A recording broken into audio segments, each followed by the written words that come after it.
Hi everyone, my name is Ms. Rebecca Dagamba. I am a mental health therapist, and I'm here to talk with you about coping skills during distance learning. And now in this presentation, I am going to focus on the time we find ourselves in right now of distance learning and social distancing, but I want to emphasize that coping skills and the coping skills we're going to talk about in this presentation are not simply for distance learning. They are applicable for your whole life and things that you can use for your whole life.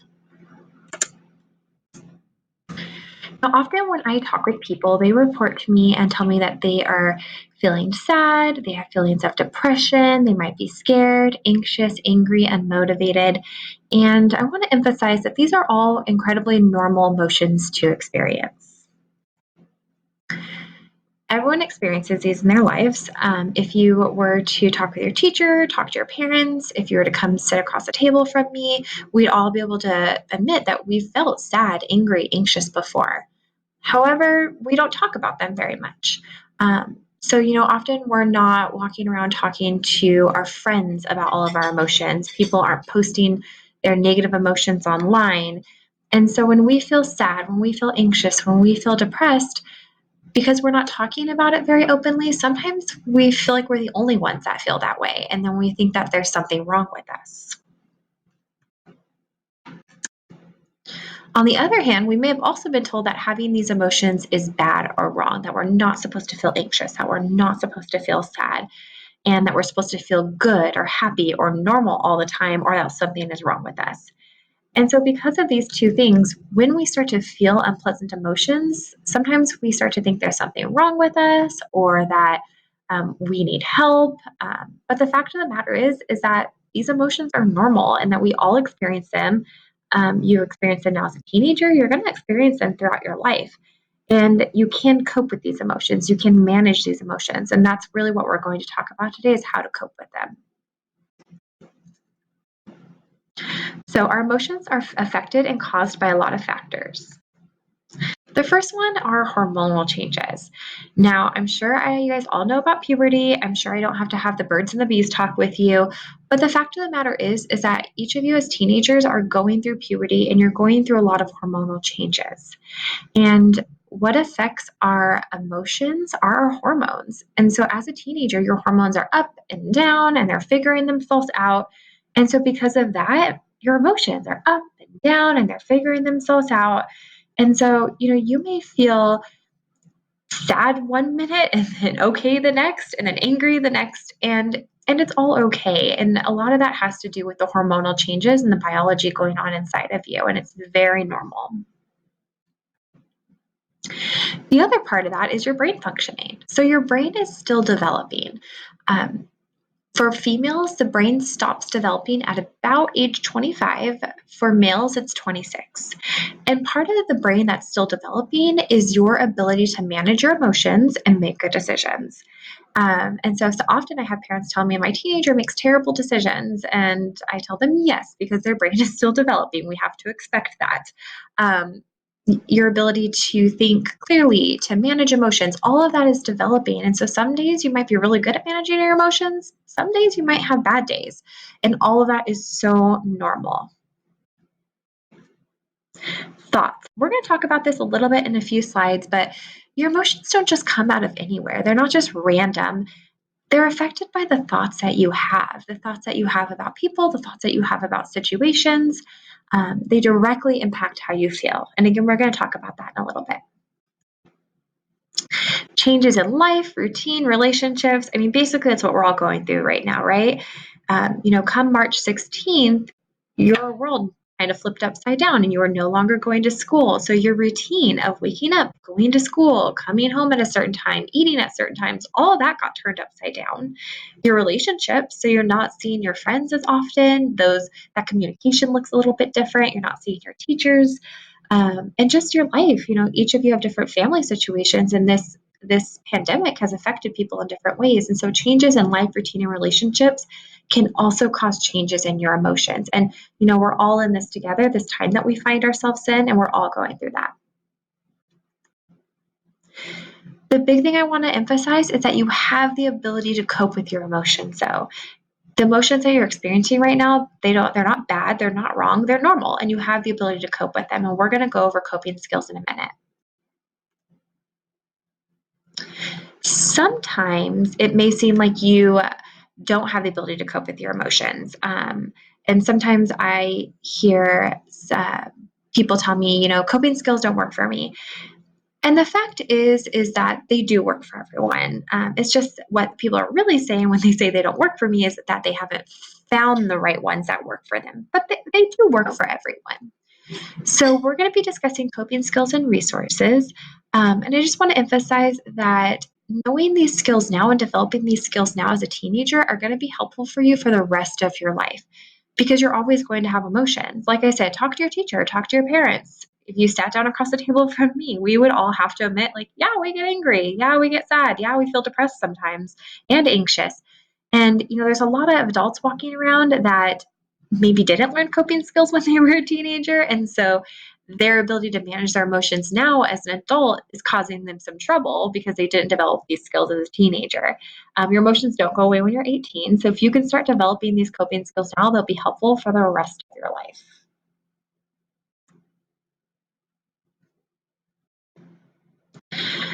Everyone has different coping skills. So like I said, they work for everyone. What works for you may not work for someone else and vice versa. But the point is that coping skills do work for everyone. You just need to practice different ones to find out what works best for you. I'm going to go over a list of coping skills, talk about them. I'm also going to emphasize some of the ones that actually work for me. So taking deep breaths. So this is a good one for anxiety or anger. It's just taking slow, deep breaths. The emphasis has to be on breathing slowly and calmly. Maybe breathe in for 3 seconds and breathe out for 5 seconds. You want to make sure that when you're doing this, that the breath that you're taking in is shorter than the breath that you're taking out. So like I said, 3 seconds in, 5 seconds out, or however you want to do that time frame. You also want to make sure that it's calming to you. And if you are having trouble doing this, one trick is to lay down on your back and take deep breaths because there's a difference between belly breathing and chest breathing. And we won't go into all the details, but breathing from your belly is more calming. And so when you lay on your back, that helps you do that. Taking a break and walking away from a situation. This is good for anger, or even anxiety. If you're getting anxious about class or about your classwork, sometimes just taking a break and walking away from that situation and then coming back to it is enough to calm you down. I use this one a lot, even in my own family. If we're having conflict, we can say, "Hey, I'm not doing well. I need a 10-minute break. I'm gonna walk away. I'm going to come back and when I'm calmer, we can address this situation." And pro tip, though, is that if you are in conflict with your parents or anyone else, don't just walk away. Make sure that you tell them why you're walking away. "Hey, I'm getting really angry. I think I need a break. Give me 10 minutes. I'm going to go take a walk and come back, and then we can talk about this again." So tell them why you're walking away and then even give them a time frame of when you're coming back. Going outside for a walk between your classes. So, in high school, you guys are so used to going to a class for 60 minutes and then you get a break. You get to go outside, you get to go walk, you get to see your friends. And now it's different. And now you're looking at your computer for 90 minutes and then there's a 10-minute break and then you're back on your computer for 90 minutes. And so I encourage you in between your classes, that 10 minutes, go outside, get fresh air, take a walk. It's what your body is used to doing. And so allow yourself to do that even in distance learning. Physical activity. This is one of my favorite coping skills. So playing a sport, running, going for a walk. YouTube has excellent yoga videos, exercise videos. Physical activity is so great because it actually releases chemicals in your brain and starts to rewire the way that your brain is processing stress and processing your emotions. So for me, one of my coping skills is running. I love running. It helps me when I'm anxious. It helps me when I'm angry. I go for a run and it kind of releases those emotions from me. Yoga is really great. Like I mentioned, YouTube has some great yoga videos. Some of those poses that they have are really good for stress release and for releasing emotions as well. Meditation. So, meditation is just simply calming yourself down. It's calming your brain down from focusing on 10 million things to focusing on one thing. And that could be your breathing or the way your body feels in the moment. And it's really calming and really helpful for managing emotions. And I recommend, again, looking at YouTube videos. You can look at meditation videos on YouTube. If you're having problems sleeping, YouTube has some excellent sleep meditation videos that I've had clients do. And then they tell me that they do these sleep meditation videos and they fall asleep pretty quickly and it helps them. Watching a funny video. This is one that students tell me they like a lot. You know, it's cliche, but laughter is the best medicine. So even just taking a break and watching something that makes you laugh and releasing that tension and those emotions from your body. Listening to music is a good one as well. I would caution though that, if you're feeling angry, sometimes when you listen to angry music, it just makes it worse. Or when you're sad and you listen to sad music. I'm not gonna lie, sometimes it's helpful to listen to sad music, but you have to check in with yourself. And if you're listening to this music that's sad and you're feeling worse, then you need to change the station and find something that's maybe a little bit more uplifting. The last one is writing down what you are thinking and feeling. And so this one is really important because, if your emotions are just kind of trapped inside of you, they can tend to get worse. So emotions, I guess we can think about them like if you had a drawer in your house, like a clothes drawer, and you put all of your clothes in there, and then you had to put all of brothers' clothes in, and all of moms and dads and aunts and whoever lives in your home. Well, I mean, eventually that drawer is going to break. The bottom's going to bust open because you can't keep shoving things into it. There's only so much that it can hold. And that's the same thing with our bodies. If we're shoving down our emotions and not giving ourselves a way to express them, eventually we're going to explode. And I don't know if you guys have ever had that happen where maybe something minor happened and you just exploded. And then looking back, you thought, oh my gosh, that was so small. Why did I get so angry about that? Well, chances are you're probably experiencing a lot of stress that you haven't got out of your body. So it's like the straw that broke the camel's back. It kind of just, that one little thing broke you. Talking to a friend or adult that you trust is another one. Again, just trying to get these feelings out of you and just talking with someone who is a good heart handler, who will handle your emotions well, who will be empathetic and caring and not put you down or anything like that. Cooking or baking. So I put this one on because it's my favorite coping skill. I find that being creative is a good coping skill, but I'm the worst artistic person ever. So I get my creativity through cooking and baking and finding fun recipes and creating stuff in the kitchen. So that's a good coping skill. Playing a musical instrument, again, that creativity is helpful. Reading. This could be reading anything. It could be, reading a book, reading a magazine, even listening to an audiobook. Reading is helpful because it takes you outside of your own world and lets your mind escape for a little bit, and you get to go into someone else's world for a bit. And so it could be a good calming activity. Drawing or coloring. A lot of people I work with tell me they like this one. And if you even want to look up on Google mindfulness coloring sheets, these are really intricate coloring sheets that are shown to really help people to induce relaxation when people are feeling kind of having negative emotions. Repeat an encouraging mantra to yourself. So this one might seem a little silly, but like I said before, your thoughts impact your emotions. And so instead of just letting yourself think negative thoughts like you're terrible, you suck at this, you can't do this, life is unfair, maybe catch yourself thinking those thoughts and think encouraging things. You can handle this. This isn't a big deal. You've got this. Squeezing your hand into a fist and releasing. So this is called muscle relaxation. You can do it with your hands, your feet, your legs, your arms, really whatever you want to. And really what it does is when you squeeze really tight and release, it shows your body what it's like to be tense and tight, and then what it's like to be relaxed. And your body wants to be relaxed. And so as you do that, it starts to, your body kicks into relaxation because that's what it actually wants. Going outside and putting your bare feet in the grass, this is a great one for anxiety when you have a lot of racing thoughts in your head. Anxiety is caused by us thinking about what I call the what ifs. What if this happens? What if this happens? Then it's going to be terrible and life is going to be ruined and life will be over. And your mind is, like I say, it's outside of the room. It's not focused on the present. And so just going outside and putting your bare feet in the grass or your bare feet on the ground and taking deep breaths, it actually grounds you and roots you back into your present moment and back into reality and helps you kind of bring those thoughts back in. Taking a nap, I love this one. I love taking naps. Just giving your mind an actual mental break by taking a nap is helpful as well. I would encourage, though, to limit your naps. You don't want to take a 3-hour nap and neglect all your life responsibilities, though. Taking a shower or a bath, either hot or cold, that temperature can help reset you. Naming specific things that you're thankful for. Again, going back to our thoughts, rewriting our thoughts, our negative thoughts, by listing things we're thankful for.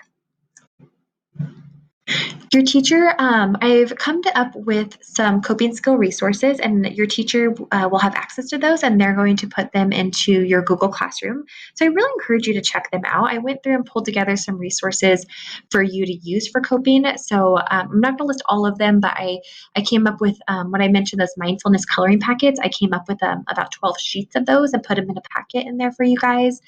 I put a list of coping resources with crisis numbers and an anxiety workbook, a list of 99 coping skills. I give that to a lot of my clients, and they really like it, and it helps them develop new coping skills. And I found multiple apps actually, and I put them on there and I explained what each app is, and it's for both Android and iPhones. Apps that really work with you on managing anxiety, managing sadness, managing self-harm behavior. There's some pretty cool apps out there to help people who are struggling with managing emotions. And so all of that will be in the Google folder, and I really encourage you to check it out and to try some of these different resources. Coping thermometer. So we like to think about emotions as a reading scale or a thermometer. And so I'm confident that you have either seen a thermometer or used a thermometer, so you have some understanding of what a thermometer is. And so sometimes when you're upset, angry, anxious, sad, whatever it is, sometimes you're maybe a 2 out of 10. So you're low on the thermometer. Or you may be a 9 out of 10 and be high on the thermometer. But what's important is that you're checking in with yourself and you're measuring where your emotions are at. And that's important because the coping skills that we use have to match the level that we're at. So, for example, if I'm angry and I am maybe a 9 out of 10 on my anger, and I choose a coping skill that for me is low level. So, for me, a low level coping skill is deep breathing. So, I choose to do my deep breathing. That's not going to help me at all if I'm at a 9 out of 10. In fact, it's probably going to make me more irritated that I'm just like breathing and it's probably getting worse. Because deep breathing is a low level skill for me. So what I need to do is a higher level skill because I'm at a 9. And so maybe walking away and giving myself that 10-minute break and coming back will be more helpful. And again, everyone's coping skills are different. So for you, perhaps deep breathing is a higher level coping skill, and perhaps it will help you.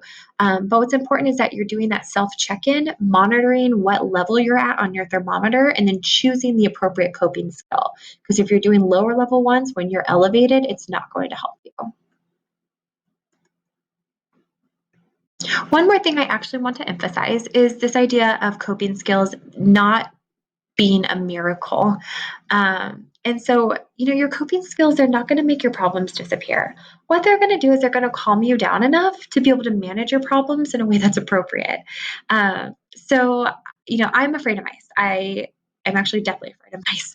And if I was in my home and there was a mouse in my home, I would start to show some feelings of anxiety and I would be demonstrating feelings of panic. I would probably start shaking. My heart would race really fast. I might get a little sweaty.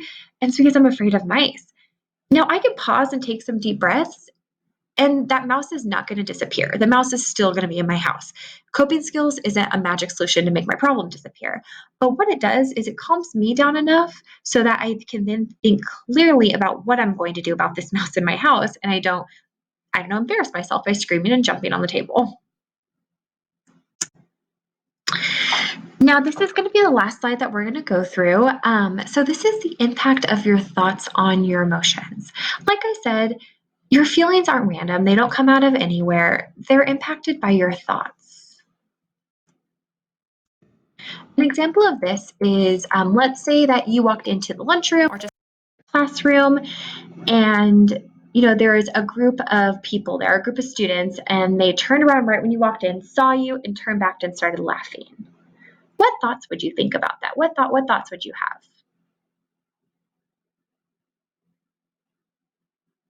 have? Some people might think, oh, they're laughing at me. Maybe my outfit looks dumb, or I posted something stupid, or I don't know, but they're laughing at me. And then they might feel embarrassed, or they might feel angry. And as an action, they might then walk up there and start a confrontation, or they might just be anxious and keep that with them the rest of the day and hold on to that and be thinking about it and feel bad about themselves for the rest of the day. So that thought impacted their feeling, which then impacted what they did for the rest of the day. But let's say same situation, you walk in, someone walks in, the people turn around, look at them, turn back, they start laughing. And instead of thinking they're laughing at me, they think, oh, someone must have just told a joke. I walked in and they turned and looked, because that's kind of a normal thing to do. When someone walks into a room, you look and see who it was. And then right then someone probably told a joke and they were laughing at that joke. Instead of feeling anxious or angry, you might feel normal, like whatever, okay, neutral. And then you might just not do anything, just go about your day and not let it drag you down. So it's not the situation that caused their emotions, because both people were in the same situation. It's the thoughts that they had about the situation that causes their feelings. So if we want to change how we are feeling, we need to start by looking at how we're thinking. So one thing, if you're having negative emotions or unpleasant emotions, is to check in with your thoughts. Like, what am I thinking right now? And then ask, is this thought helping me or is it harming me? Is it making me feel good or is it making me feel bad? Some ways to cope with your thoughts. One, I mentioned it before, just repeating a positive mantra to yourself, telling yourself things, I can do this. This is not as bad as my mind is telling me. I've got this. We mentioned this again, making a list that you're thankful for. I like this next one a lot, thinking of someone that you love a lot. So that could be maybe a friend or a family member. And ask yourself, what would you tell them if they came to you? So if they walked up to you in the same situation and were having the same thoughts you were and asked for your help, what would you tell them? I often find that we're kinder to our friends and our family and the people that we love than we are to ourselves. And we're more willing to say mean things to ourselves than we are to someone else. And so asking, okay, if someone else was in this situation, someone I love a lot, what would I tell them? And then repeat that same thing to yourself. Tell someone that you trust what you are thinking. So find someone that you trust, someone who's mature, and tell them what you're thinking and ask them if they have any other ideas of another way to think about the situation. Because it might just be you need a different perspective on the situation, and having a different person give you their perspective might be helpful. Make a list of your strengths and repeat them to yourself. So often I talk with students who feel really bad about themselves and they don't know their strengths. And so a good website for that is viacharacter.org. So that's viacharacter.org. There's a free survey on there, and it's called Your Character Strengths. And you can take this free survey and it'll talk with you about what your strengths are. And it's good for you to know what your strengths are so you can repeat those to yourselves if you're feeling bad about yourself or if you're having negative thoughts about yourself. Okay, these next two slides will actually be our last ones. I wanted to tell you about a free app that I have found. It's called the CPT Thought Diary. So this is available for free on the Apple Store or on Google Play. And with this app, it actually walks you through changing your thoughts. So you can select how you're feeling, and it'll guide you through identifying your thoughts and the ways you can challenge your thoughts and think differently so you can develop healthier and more helpful thoughts. I did some screenshots for the app so you can kind of see what it looks like. So it's going to check in with you and it's going to ask, how are you feeling? And you can pick one of these emojis, and then you can actually select the emotion that you're feeling. It'll ask you, hey, what thoughts are you having? It'll guide you through identifying the thoughts that you have that may be impacting your emotions. And then it's going to ask you to select what are called cognitive distortions, which is a big fancy word for thinking errors, like ways that you're thinking that are not helpful. And on this app, if you select the little blue eye, it'll actually explain these things to you. So it'll walk you through how to do this. And then it'll help you come up with challenging questions. It'll actually ask you questions that challenge your thoughts and help you restructure and change those thinking and those thoughts into more positive and helpful thoughts. And then you can write what your new thought is. I've told lots of students about this. I've told lots of clients that I work with about this app, and it seems to be pretty helpful for just monitoring your feeling, monitoring your thinking, and then having an actual guide to lead you through this process of changing negative thought patterns to more healthy and helpful thought patterns. So we're going to pause there for today, and I will be doing another presentation with a little bit more information about coping and about changing your thought patterns. So thank you so much for listening, and I hope you have a great day.